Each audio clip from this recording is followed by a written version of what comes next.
Alors, pour les réseaux locaux sans fil, on va d'abord commencer, je pense qu'on ne va pas les définir, d'accord? Vous connaissez ce que c'est un réseau local sans fil parce que vous avez déjà fait les réseaux locaux filaires, n'est-ce pas? Donc, pour les réseaux locaux sans fil, vous avez plusieurs domaines d'application. Le premier domaine, c'est plutôt l'extension d'un LAN. Ils ont commencé par étendre un LAN. Et là, ce que vous regardez en face de vous, donc vous avez un réseau LAN, un Ethernet, qui est en bas, et on essaye de l'étendre en utilisant un réseau sans fil. Donc, vous avez un module de contrôle qui est là au milieu. J'espère que vous me suivez. Oui.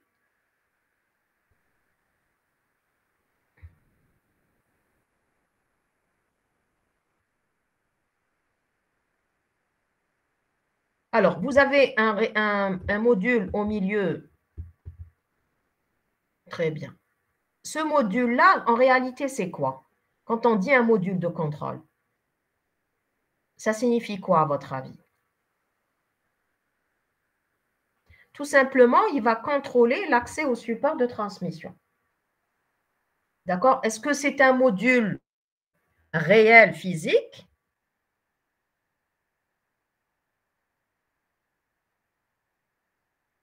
Ça veut dire que vous pouvez avoir des routeurs sans fil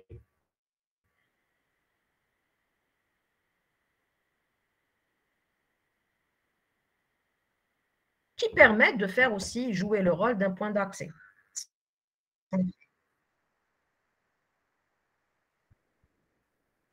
D'accord.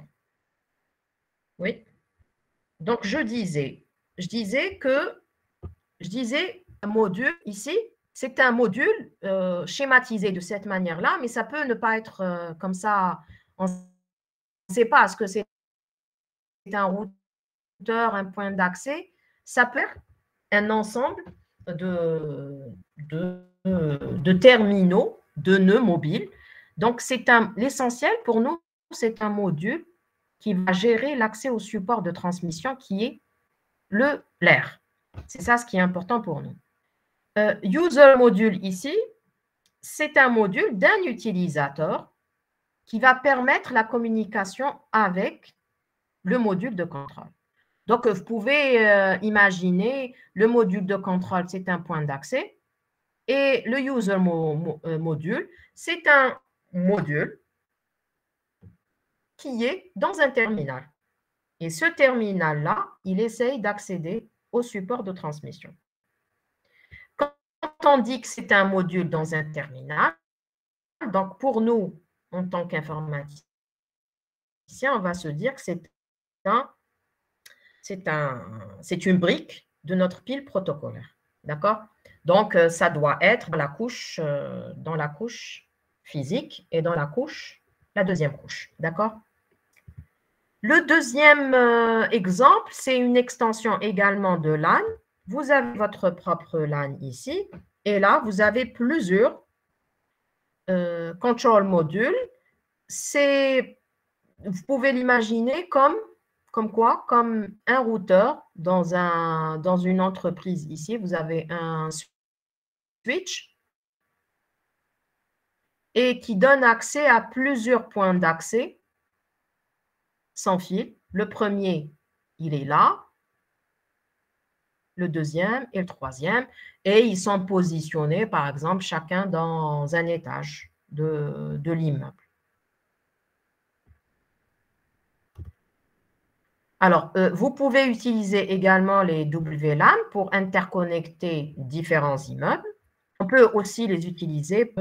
Il y a un utilisateur qui veut accéder momentanément en utilisant les WLAN. Bon, il y a d'autres domaines, hein. J'ai cité que ceux-là. Vous avez aussi les réseaux ad hoc. Vous avez ces nœuds, on dira nœuds mobiles, ces nœuds qui veulent communiquer entre eux en utilisant le média de transmission sans fil. Il faut savoir qu'à la base, les réseaux ad hoc, les nœuds des réseaux ad hoc ne font pas de routage. D'accord? Ça veut dire qu'ils doivent être positionnés un à côté de l'autre ou dans la zone de transmission de l'autre. Sinon, il n'y aura pas, les différents nœuds ne vont pas jouer le rôle d'intermédiaire pour acheminer vos paquets. Alors, quelles sont les conditions liées au WLAN? Ça veut dire quoi, les conditions liées au WLAN? Ça veut dire que quand vous voulez placer votre réseau local sans fil, vous voulez le placer quelque part dans un immeuble, il faudra prendre en considération toutes ces conditions. Donc, quel est le nombre de nœuds approximativement, d'accord? Quel débit vous souhaitez avoir? Est-ce que votre réseau local sans fil pourra accéder à une épine dorsale, à Ethernet, par exemple, à un LAN? Quelle serait la zone de couverture de votre réseau sans fil?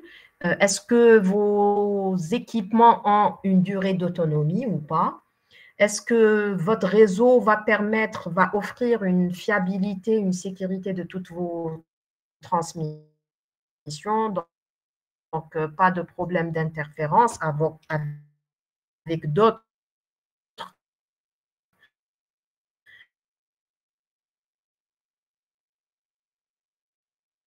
réseaux locaux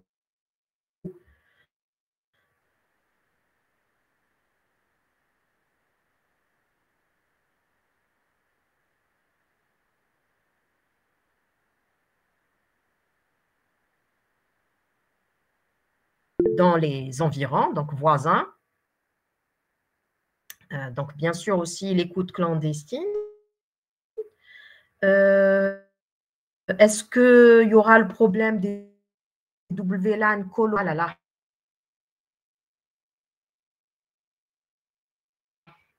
Désaccord?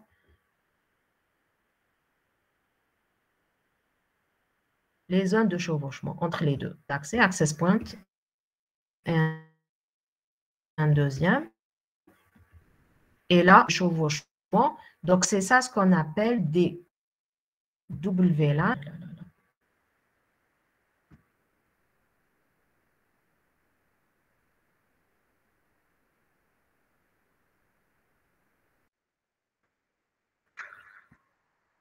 Il y a des coupures. Oui. Il y a des coupures aujourd'hui. C'est pas fameux, malheureusement.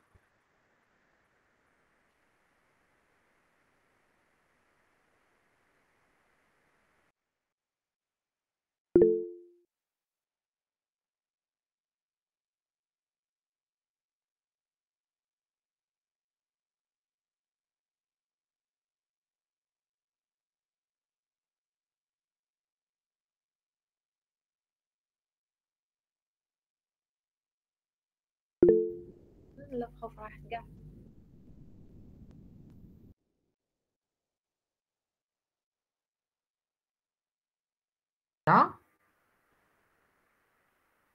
premier WLAN.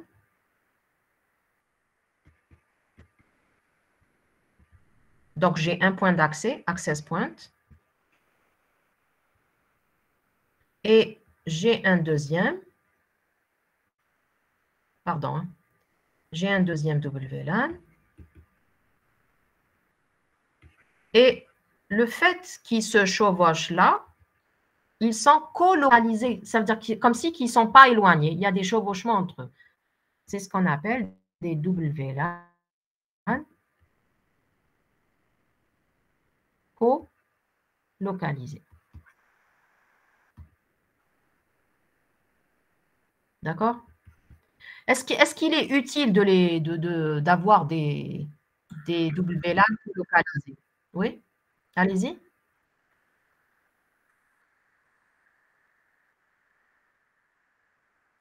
Est-ce qu'il est utile d'avoir des WLAN colocalisés ou pas? Voilà. Parce que s'ils n'étaient pas, ça dépend.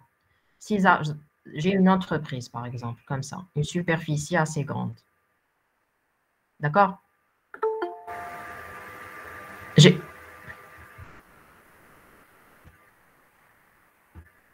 j'ai une superficie assez grande.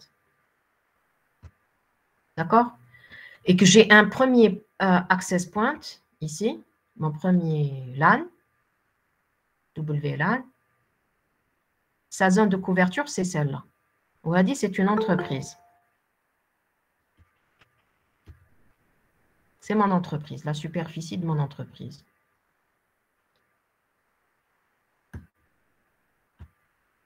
Donc là, le premier point d'accès.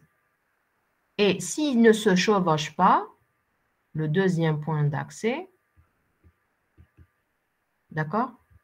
Là, je ne pourrai pas basculer ou envoyer des données de cette superficie vers celle-ci. Vous voyez? Sauf si je mets un switch de là vers là. Ou bien, il y a une autre possibilité, c'est que je mets mes deux WLAN, WLAN 1 et WLAN 2 colocalisés. Maintenant, il y a un chevauchement entre les deux. D'accord? Quand il y a un chevauchement entre les deux, quand j'ai un nœud qui est là, il va recevoir de ce premier point d'accès des informations. Plus il se rapproche du deuxième, plus peut-être qu'il va s'accorder avec le deuxième. Parce qu'il reçoit une puissance assez importante. S'il n'y a pas de chevauchement HINDA, les données seront perdues quand je vais me mettre avec le deuxième. Vous voyez, je n'ai pas la possibilité de garder ma connexion. J'aurai une coupure assez importante parce que les deux WLAN ne se croisent pas quelque part. C'est ce qu'on appelle des WLAN colocalisés. Voilà, les conditions, ça dépend ici, WLAN colocalisé, ça dépend de mon besoin dans mon entreprise. Donc aussi, ça, c'est une condition à prendre en considération. D'accord? Tout ça, c'est des conditions à prendre en considération quand vous voulez installer un WLAN ou concevoir un WLAN. Est-ce que votre fonctionnement aussi sera soumis à la licence ou pas? Il y a des WLAN qui opèrent avec une licence. Vous voyez? Je pense qu'on s'arrête là pour aujourd'hui. Oui, oui.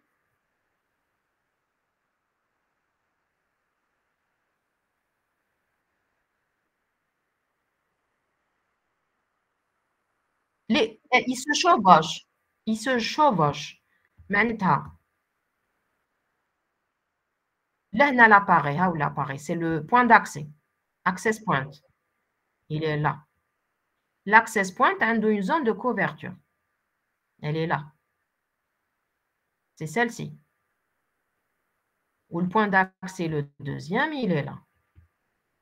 Une zone de couverture. Et moi, il ne se chevauche pas.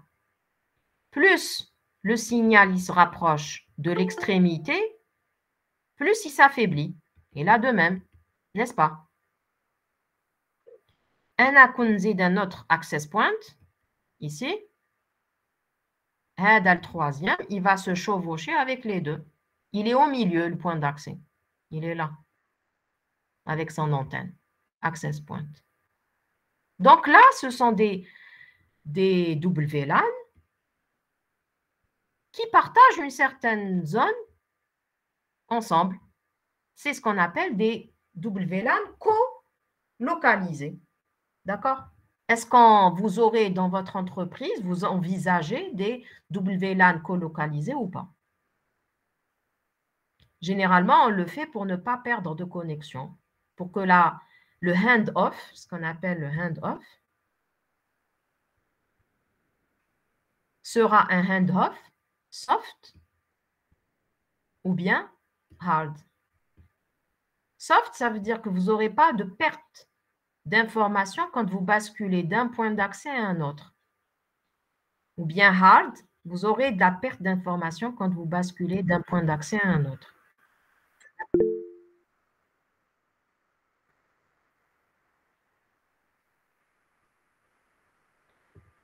Non, non, non, non. Le point d'accès LANA, il ne va pas jouer forcément de routeur, hein. Il peut. Les points d'accès sont comme les switches.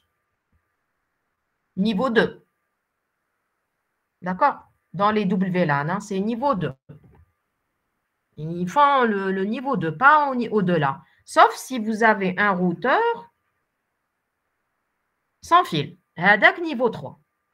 Mais les points d'accès, dans le jargon dans les jargons des réseaux locaux sans fil, c'est au niveau 2. Sauf si j'ai dit que votre point d'accès, en réalité, Rahou fait un routeur.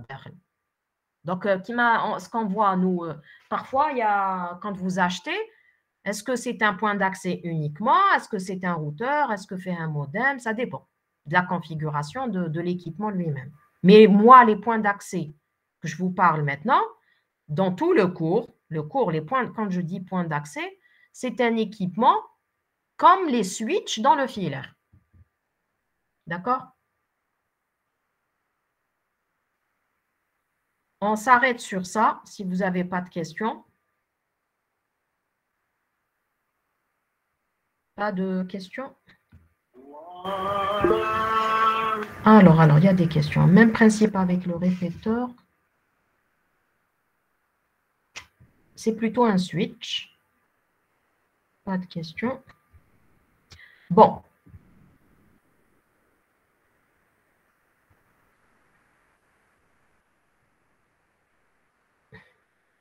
Comment se passe la communication entre les deux WLAN? On la verra par la suite. L'épine dorsale LAN, c'est l'Ethernet. Hein? L'épine dorsale LAN, c'est l'Ethernet que vous connaissez. D'accord? C'est comme l'Amoud al-Fiqari. Ah, d'accord. Voilà. Donc, moi, ce que je vous suggère, révisez. Soyez à jour dans vos révisions. Chaque début de cours, posez-moi vos questions. D'accord? Et on avance. Donc, comme ça, vous serez à jour, Inch'Allah. Très bien. Donc, à la semaine prochaine, Inch'Allah. Si vous n'avez pas autre chose à me dire. Inch'Allah. Merci à vous de même. Inch'Allah.